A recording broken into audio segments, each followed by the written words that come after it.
Insan Madari kembali di petang hari ini, saya Kemang Surya hadir. Jumpa Insan Madari semuanya di program siar Religius Lain. Sudah hadir Ustadz Lukman, segera saja saya sapa. Assalamualaikum Ustadz. Waalaikumsalam warahmatullahi wabarakatuh. Alhamdulillah Ustadz, hari ini kembali bisa menyapa Insan Madani semuanya di program siar Religius Land ya. Kita akan mengambil tema tentang prinsip ibadah yang tidak mudarat atau tidak merugikan orang lain, begitu Ustaz ya. Iya. Nah ini bagaimana mungkin dalam pemahaman ibadah yang tidak merugikan atau membuat mudarat orang lain ini? Ya, terima kasih Bang Komang ya. Jadi topik yang kita akan bincangkan atau diskusikan itu masih berkaitan dengan topik ibadah minggu lalu ya. Kita masih bicara tentang prinsip-prinsip ibadah di dalam Islam. Kalau minggu yang lalu kita bicara tentang beberapa prinsip, di antaranya ibadah itu prinsipnya harus ikhlas lillahi ta'ala. Ya. Kemudian yang kedua mutaba'ah, mengikuti tuntunan Nabi Muhammad SAW. Ya. Dan ikhlas dan mutaba'ah ini yang menjadi syarat diterimanya ibadah. Ya. Jadi ibadah itu tidak mungkin diterima Bang Komang kecuali yang pertama ada ikhlas. Yang kedua harus sesuai dengan tuntunan Nabi atau mutaba'ah, mengikuti apa yang dituntunkan atau yang diajarkan oleh Nabi.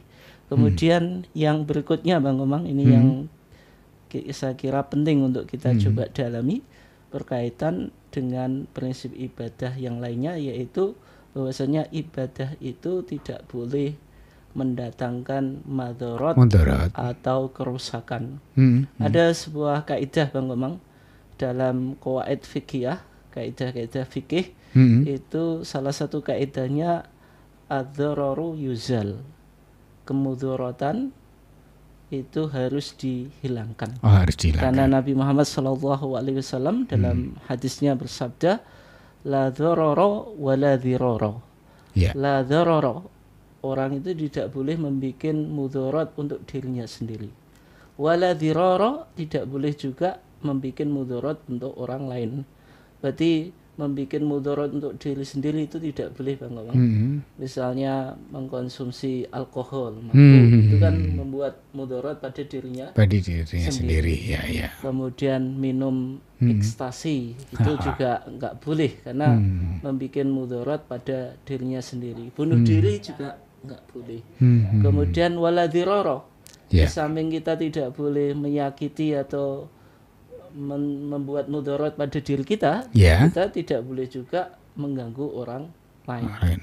Sehingga dalam kita beribadah, prinsip ini menjadi prinsip yang sangat penting Bang Komang, penting untuk kita pahami.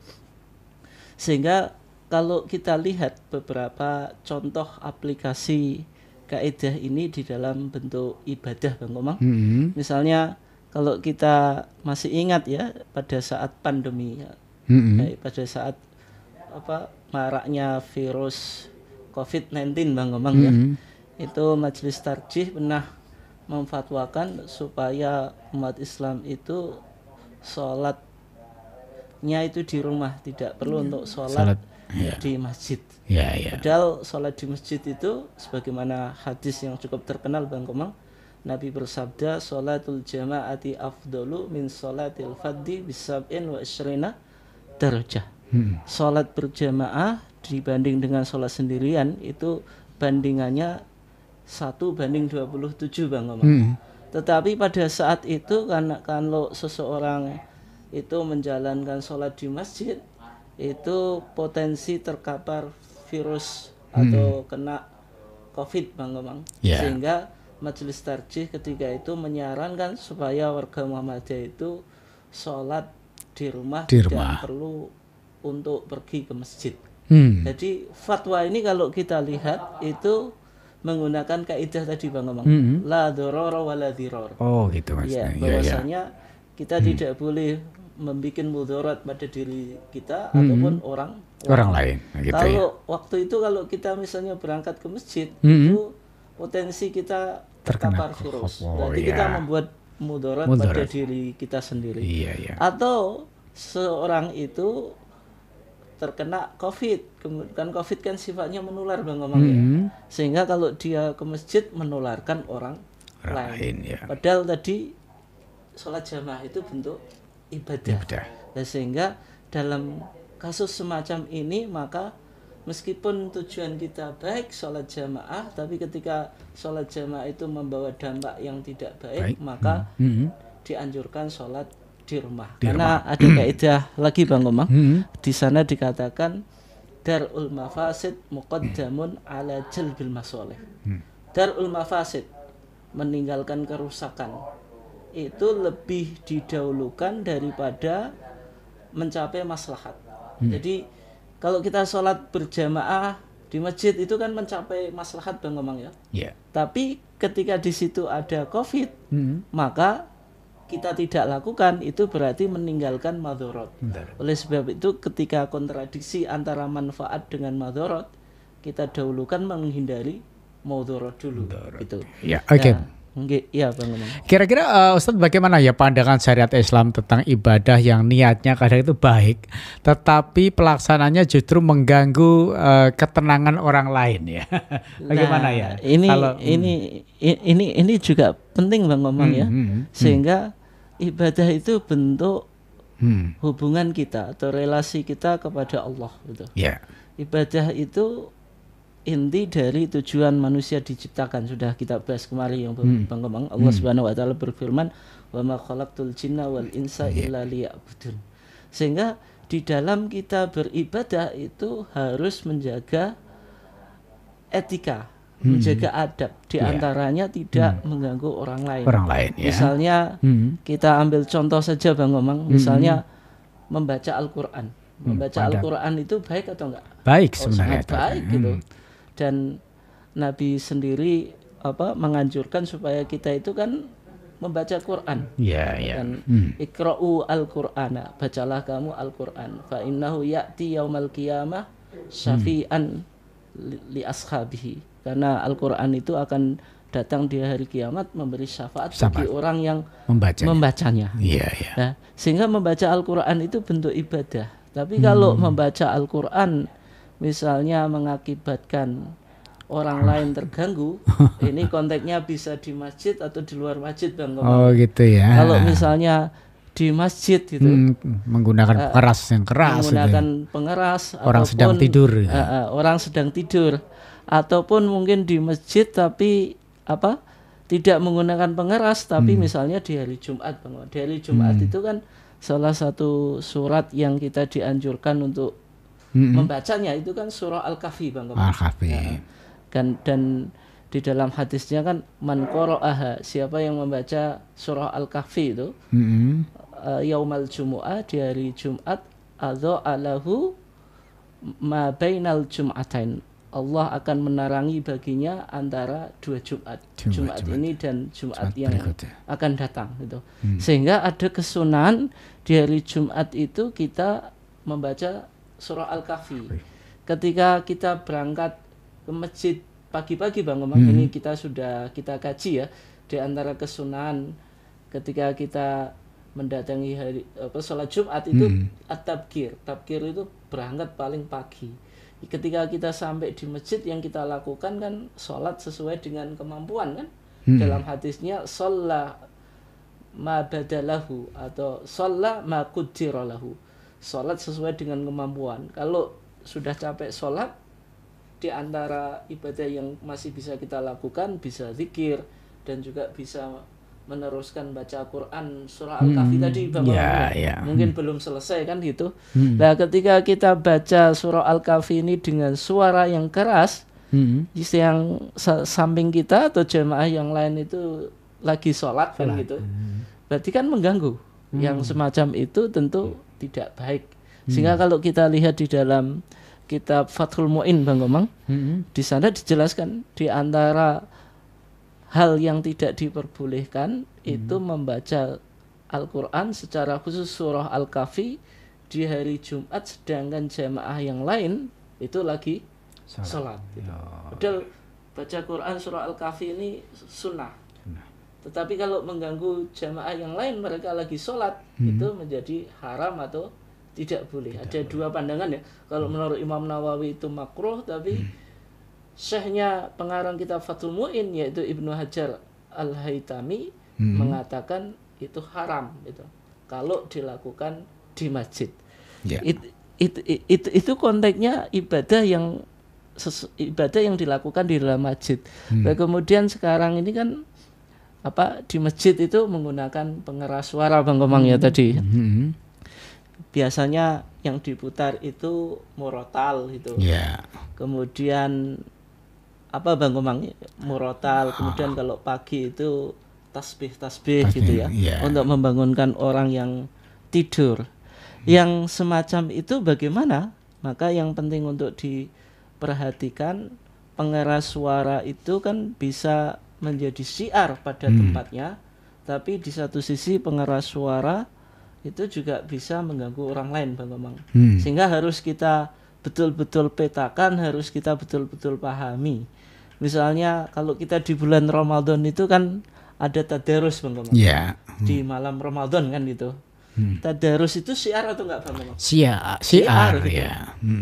Kalau tadarus itu syiar dan memang bulan Ramadan itu kan syahrul Quran, bulan diturunkannya Al-Quran. Syahrul Ramadan alladzi unzila fihi Al-Quran. Sehingga kalau kita di bulan Ramadan itu membaca Al-Quran dengan pengeras suara itu salah satu bentuk syiar. Tetapi harus tetap memperhatikan apakah syiar ini bisa mengganggu orang lain. Yang kita pahami syiar jangan-jangan karena kebablasan atau sudah tengah malam gitu Bang Komang ya. Itu jam 11, jam 12, jam 1 masih tadarusan itu kan juga mengganggu gitu. Oke, baik. Ustadz, yang lagi booming sekarang ini kan sound horeg. Lalu kira-kira bagaimana Ustadz menilai penggunaan sound horeg dalam acara keagamaan ya? Jika dampaknya membuat bayi terbangun, lansia terganggu, atau orang sakit merasa tersiksa, ada rumah yang kacanya pecah dan seterusnya. Ini bagaimana Ustadz ya? Sekarang tapi digunakan untuk misalnya pengajian atau hal-hal keagamaan. Iya. Berarti isu tentang sound horeg ini lagi viral Bang Komang.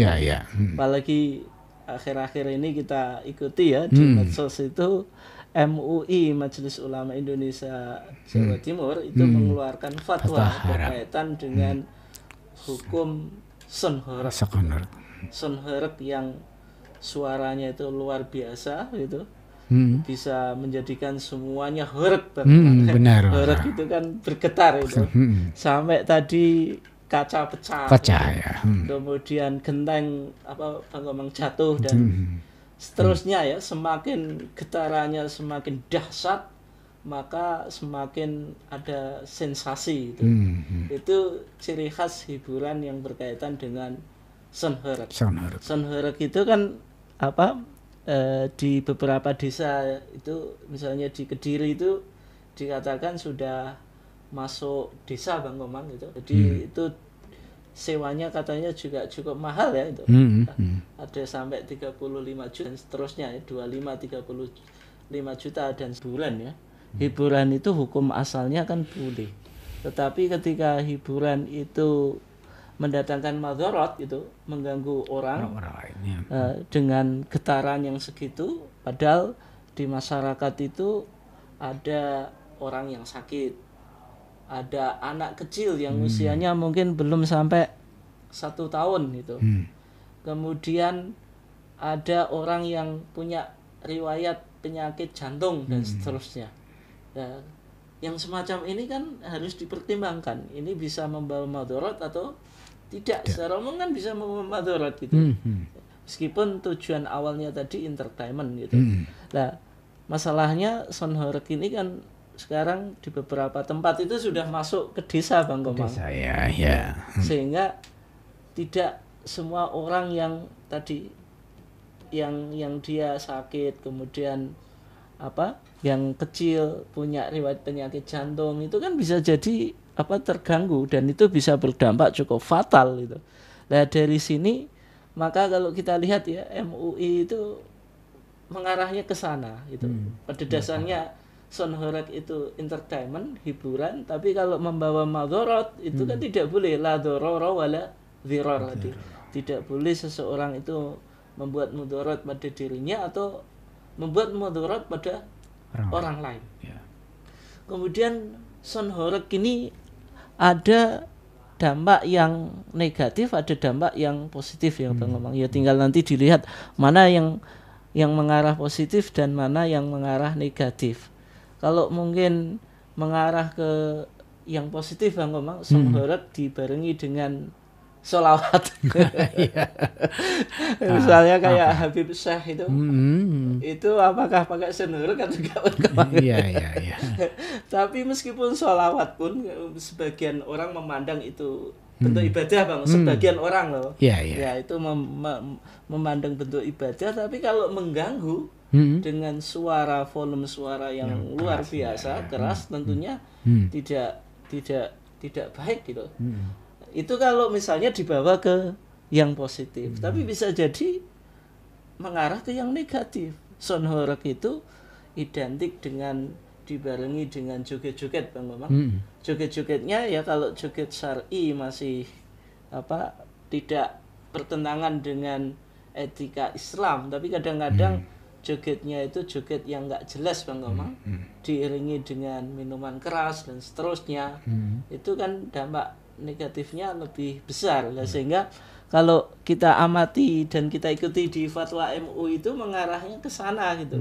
Jadi lebih memberikan dampak yang negatif. Yang pertama, sonhorak itu mengganggu gitu, mengganggu lingkungan, mengganggu pendengaran. Itu bahkan kajian di dunia medis itu kelama-lamaan bisa menyebabkan ketulian Bang Komang kalau keterusan, meskipun dampaknya itu tidak seketika kayak penyakit yang diderita seseorang itu kan bertahun-tahun Bang Komang baru terasa dampaknya. Mungkin sekali, 2 kali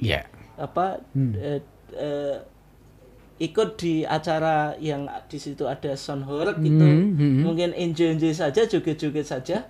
Tapi kalau terus menerus kan bisa mengakibatkan dampak yang berkaitan dengan ketulian dan seterusnya Bang Komang. Baik, terima kasih juga saya terima dari Pak Jumari. Assalamualaikum warahmatullahi wabarakatuh. Alhamdulillah bisa mengikuti dan menyimak kajian Ustadz, semoga ilmunya bermanfaat dan barokallah.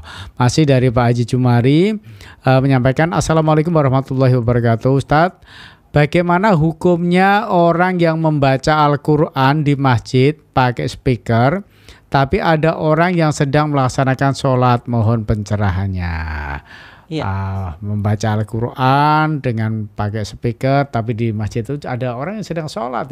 Ya, jadi Pak Haji Jumari ini Haji Jumari Ngeger, di Ngeger ya, ini saya kenal ya.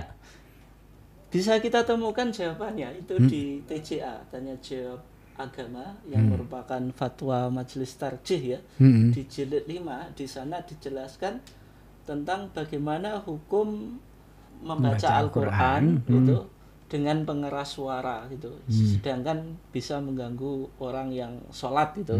Nah, di sana disebutkan sebuah hadis ya, ada hadis Abu Sa'id Al-Khudri.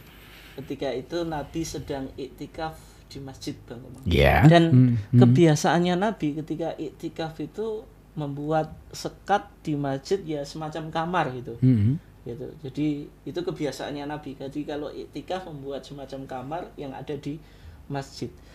Orang yang iktikaf itu kan, iktikaf itu bentuk ibadah. Ya di antara ibadah yang bisa kita lakukan di masjid itu ya sholat, kemudian baca Quran. Yang dilakukan oleh para sahabat ketika itu membaca Quran Bang Komang.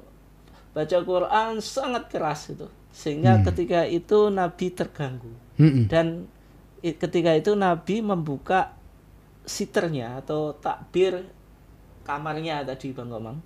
Dan Nabi mengatakan inna kullakum munajin li rabbihi, sesungguhnya kamu sekalian itu bermunajat kepada Tuhannya.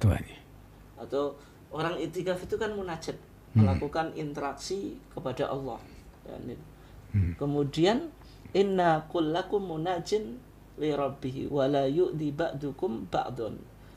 Sebagian kamu jangan mengganggu sebagian yang lain. Wa la yarfa' ba'dukum ala ba'din fil qira'ah.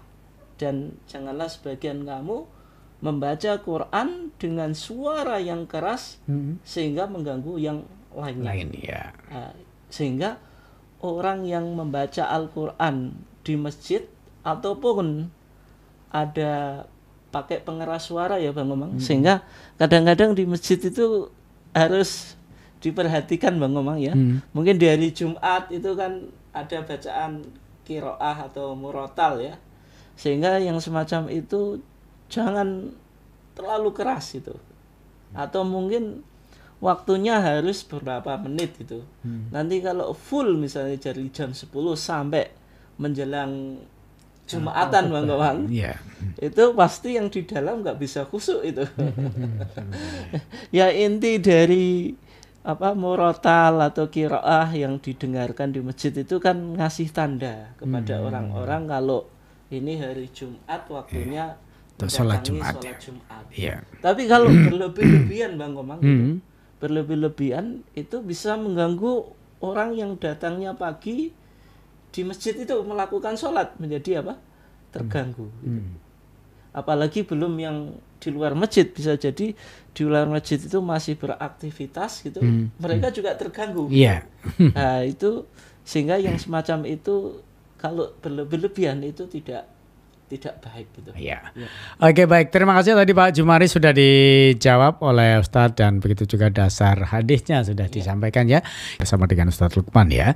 Tentu kajian kita masih berbicara seputar tentang prinsip ibadah yang tidak merugikan atau membuat mudarat orang lain begitu saja. Jangan sampai kita melakukan ibadah tapi orang lain merasa terganggu dengan ibadah yang kita lakukan. Nah, Ustadz termasuk mungkin orang yang melakukan atau memutar tarkim itu saja pada pagi hari, padahal ada orang yang sedang masih terlelap tidur begitu ya, atau mungkin sudah bangun, tapi ada juga yang mereka merasa tidak nyaman. Nah ini bagaimana sebenarnya itu? Iya, sebelum kita jawab Bang Omang ya, penting untuk kita pahami ya. Kalau kita lihat di dalam hadis Rasulullah, di sana dikatakan inna bilalan yu'adzinu billail. Sesungguhnya Bilal itu muadzinnya Rasulullah Bang Omang. Bilal ibn Abi Rabah itu seorang budak yang dulunya budak Ethiopia kulit hitam ya, kemudian dimerdekakan itu. Inna bilalan yu'adzinu billail. Sesungguhnya Bilal itu azan subuhnya itu masih waktu malam. Kenapa? Karena adzan subuh itu punya dua adzan. Adzan yang pertama sebelum masuk waktunya sholat subuh, masih malam, masih waktunya orang sholat sholatul lail atau qiyamul lail Bang Omang. Inna bilalan yu'adzinu bilail. Sesungguhnya Bilal itu adanya masih di waktu malam.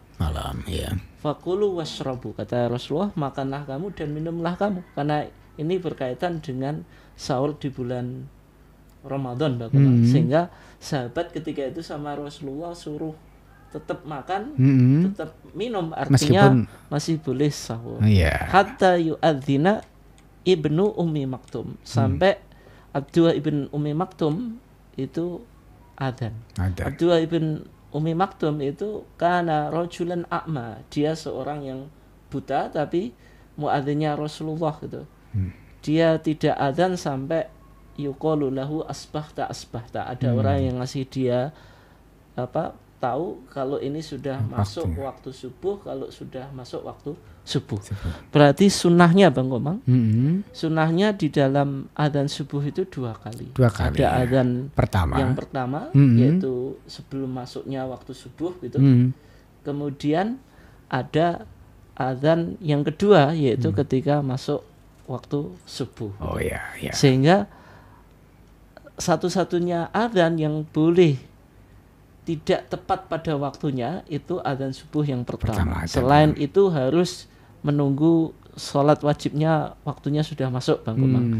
Sehingga praktik di zaman Nabi, adzan subuh itu Nabi punya dua muadzin. Yang pertama Bilal, dia adzan subuh di waktu yang pertama. Yang kedua Abdullah ibn Ummi Maktum, dia adzan subuh di waktu yang kedua. Sehingga sunnahnya masjid itu ya melakukan dua adzan, melakukan dua adzan di waktu subuh. Itu adzan pertama dan adzan yang kedua. Tetapi sekarang adzan pertama itu tergeser, Bang Komang.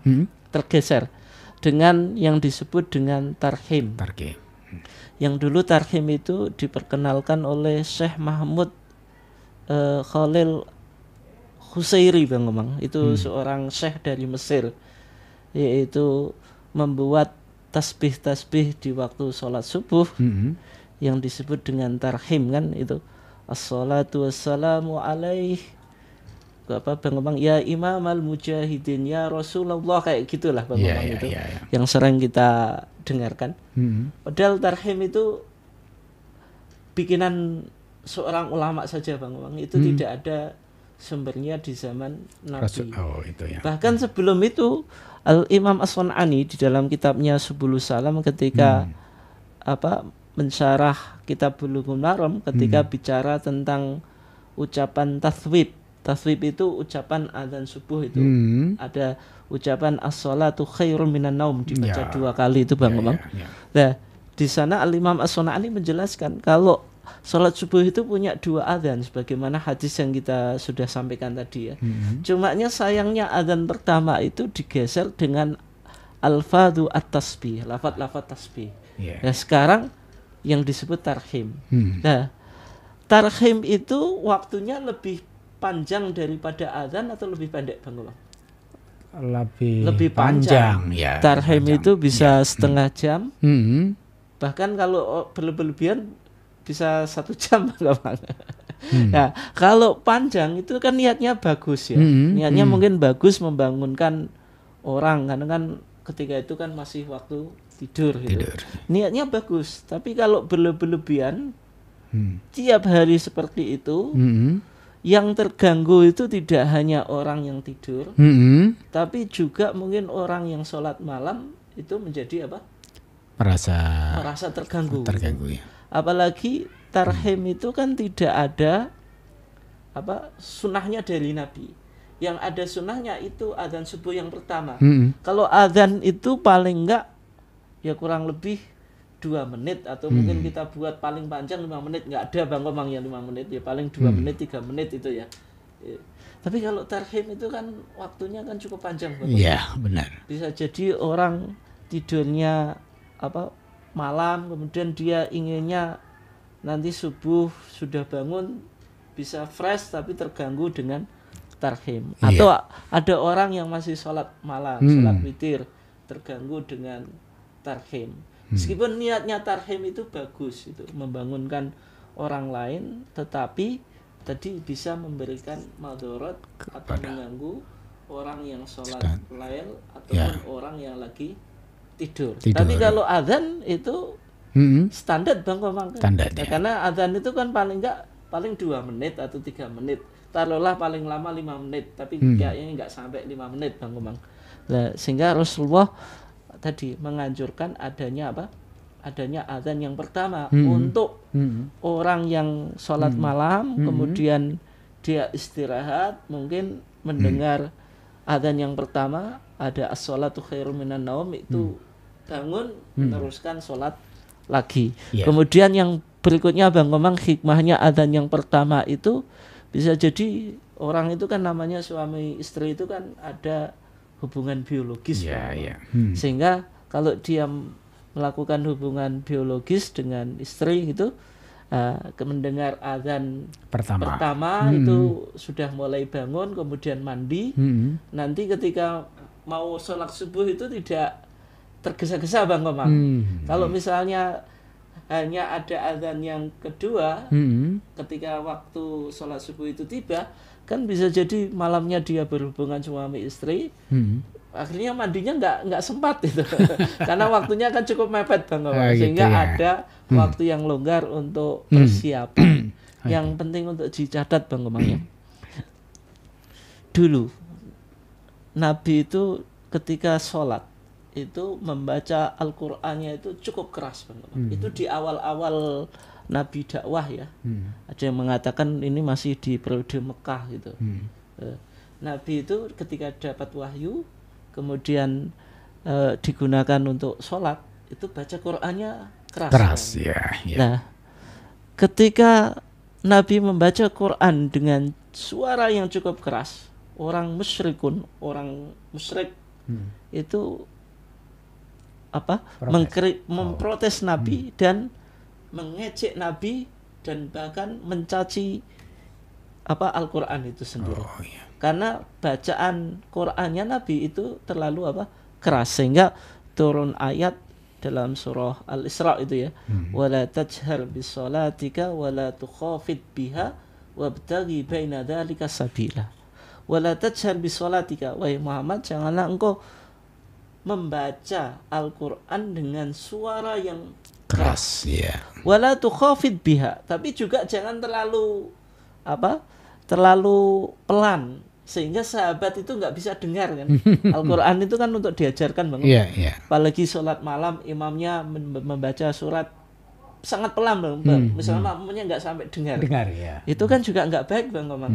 Dan pasti sholatnya nggak khusyuk itu. Apa yang dibaca imam itu. Sehingga Allah ngasih saran kepada Nabi, jangan kau baca Quran dengan suara yang keras, wala tukhafid biha, tapi juga jangan terlalu pelan, bisa didengarkan oleh dirinya sendiri atau kalau dalam sholat ya makmumnya. Wabtaghi baina dzalika sabila, dan carilah cara carilah di antara kedua itu. Maksudnya ya tidak terlalu keras, tidak terlalu pelan ya. Sehingga dalam praktek sholat malamnya Nabi Bang Komang, sholat malam itu bisa kita baca jahron, bacaan suratnya loh. Bisa kita baca siron pelan, nggak apa-apa meskipun sholat qiyamul lail. Di dalam hadis Aisyah itu Nabi itu kalau sholat malam rubbama asaro, terkadang beliau baca pelan, wa rubbama jaharo, terkadang dia baca keras. Tapi yang lebih baik itu yang nggak keras, nggak terlalu keras, nggak terlalu pelan itu. Sehingga di dalam hadis Ibnu Abbas itu dijelaskan bagaimana bacaan Al-Qur'annya Nabi ketika sholat malam. Kata Ibnu Abbas, kanat qira'atun Nabi sallallahu alaihi wasallam ala qadri man yasma'uhu ala qadri ma yasma'uhu man fil hujrati wa huwa fil bait. Bacaannya Nabi di salat malam itu hanya bisa didengar orang yang ada di dalam kamar ketika Nabi di rumah. Sehingga bacaannya itu bisa didengar tapi tidak sampai suara itu keluar dari kamar Bang. Lalu bagaimana Ustaz kalau misalnya sholat Jumat sekarang kan ketika ada masjid A misalnya ketika sholat Jumat imamnya itu menggunakan pengeras dan pengeras atas Ustaz bukan yang dalam ya. Ini gimana ini? Ya kalau sholat itu memang kalau kita bicara yang lebih luas Bang Komang ya memang ada aturan pemerintah tapi mungkin tidak disosialisasikan ya. Kalau suara yang berkaitan dengan ibadah itu kan anjurannya sound dalam gitu. Sound dalam ya. Karena kan kalau adzan itu sound atas Bang Komang ya. Sehingga kalau kita di Muhammadiyah itu sebenarnya sudah betul ya. Kalau adzan itu sound atas ya. Kalau qomat sound dalam kan biasanya kan gitu. Karena adzan itu kan memberi tahu orang yang belum mendatangi masjid. Kalau qomat itu memberitahu orang yang sudah ada di masjid diajak melakukan sholat. Dan ketika sholat ya boleh pakai pengeras, justru sebaiknya pakai pengeras Bang Komang. Kalau konteks sekarang lah, apalagi kan jamaah sudah banyak. Nanti kalau masjid nggak ada pengerasnya itu yang jamaah belakang itu nggak dengar itu sholatnya nggak khusyuk, nggak tahu apa yang dibaca imam, kemudian nggak tahu kapan kapan rukuk, kapan sujud gitu. Sehingga untuk menyemarakkan syiar agama ada nilai positifnya ya memang sebaiknya ada sound dalam. Tapi sound dalam ini yang perlu dicatat jangan sampai keluar, suaranya itu keluar gitu, sehingga kowaras mengganggu orang yang di sekitar masjid itu. Itu yang penting untuk diperhatikan. Oke, baik. Terima kasih Ustaz, tapi sayang waktunya sudah sangat terbatas sekali Ustaz. Di kesempatan hari ini mungkin minggu depan kita akan kembali lanjutkan kajian kita itu.